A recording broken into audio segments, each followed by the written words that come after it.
കുതിരാനിൽ കാട്ടാന ശല്യം തടയാൻ പ്രത്യേക ദൗത്യവുമായി വനം വകുപ്പ്. കുങ്കിയാനകളെ എത്തിച്ച് ഒറ്റയാനെ കാടുകടത്തി സോളാർ വേലി സ്ഥാപിക്കുമെന്ന് വനം വകുപ്പ് മന്ത്രി എ.കെ. ശശീന്ദ്രൻ. കഴിഞ്ഞ 2 ആഴ്ചയായി കുതിരാൻ ഇരുമ്പുപാലത്തിന് സമീപം ഭീതി പരത്തിയ ഒറ്റയാനയാണ് 2 ദിവസം മുൻപ് വനം വകുപ്പ് വാച്ചറെ ആക്രമിക്കുകയും ഫോറസ്റ്റ് ജീപ്പ് തകർക്കുകയും ചെയ്തത്. കുതിരാനിൽ ഭീതി പരത്തി നടക്കുന്ന ഒറ്റയാനയെ കുങ്കിയാനകളെ എത്തിച്ച് വരുതിയിലാക്കി സോളാർ വേലി സ്ഥാപിക്കുമെന്ന് വനം വകുപ്പ് മന്ത്രി എ.കെ. ശശീന്ദ്രൻ മാധ്യമങ്ങളോട് പറഞ്ഞു. ഇവിടെ ഇത് സംരക്ഷിക്കുന്നതിന് ഒരു ഫെൻസിംഗ് സ്ഥാപിക്കുന്നതിനെ കുറിച്ചാണ് ചർച്ച നടന്നുകൊണ്ടിരിക്കുന്നത്.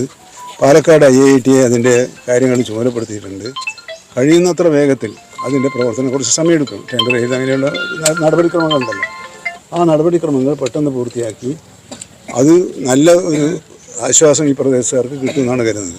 പിന്നെ ഇപ്പോൾ ഉണ്ടായ കാര്യത്തിൽ നിരീക്ഷണങ്ങൾ കൂടുതൽ ശക്തിപ്പെടുത്തണം. അതിന് ക്യാമറകളുടെ എണ്ണം വർദ്ധിപ്പിക്കും, വാച്ചർമാരുടെ എണ്ണം വർദ്ധിപ്പിക്കും, പെട്രോളിംഗ് ശക്തിപ്പെടുത്തും. വേണ്ടിവന്നാൽ മയക്കുവെടി വെച്ച് പിടിക്കുന്ന കാര്യം പരിഗണിക്കുമെന്ന് മന്ത്രി പറഞ്ഞു. ഇത് സംബന്ധിച്ച നിർദ്ദേശം DFOക്ക് നൽകിയതായി മന്ത്രി വ്യക്തമാക്കി.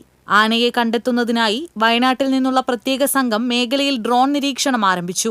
നാട്ടുകാരുടെ പ്രതിഷേധത്തെ തുടർന്ന് മന്ത്രി സ്ഥലം സന്ദർശിച്ചു. വനം വകുപ്പ് ഉദ്യോഗസ്ഥരെ വിളിച്ചുവരുത്തിയ ശേഷമാണ് മന്ത്രിയുടെ സന്ദർശനം. ആനയെ എത്രയും വേഗം പിടികൂടണമെന്നും പ്രദേശത്ത് കൂടുതൽ വാച്ചർമാരെ നിയോഗിച്ച് പട്രോളിംഗ് ശക്തമാക്കണമെന്നും നാട്ടുകാർ മന്ത്രിയോട് ആവശ്യപ്പെട്ടു. നാട്ടുകാരുടെ ആവശ്യങ്ങൾ കേട്ട മന്ത്രി പ്രശ്നങ്ങൾ ഉടൻ പരിഹരിക്കാമെന്ന് ഉറപ്പു നൽകി. ദൈനംദിനമായ ഒരു പരിശോധനയോ ഒരു ആലോചനയോ നമുക്ക് നടത്തുന്ന ഒരു നടപടിക്രമങ്ങൾ സ്വീകരിക്കാം. പോലീസിൻ്റെ സഹായം കൂടി തരാൻ പറ്റും.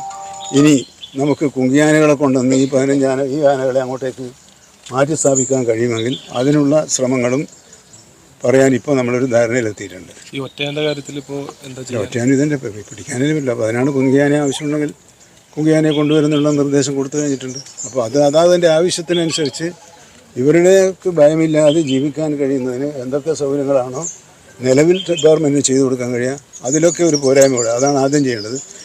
കൂടുതൽ എന്താണ് വേണ്ടത്? ഈ 2 ഘട്ടങ്ങളിലായി ഇതിന് പരിഹാരം കാണാൻ. അതേസമയം ആനയുടെ ആരോഗ്യസ്ഥിതി കൂടി കണക്കിലെടുത്തായിരിക്കും വനം വകുപ്പ് തുടർ നടപടികൾ സ്വീകരിക്കുക. TCV news, Thrissur.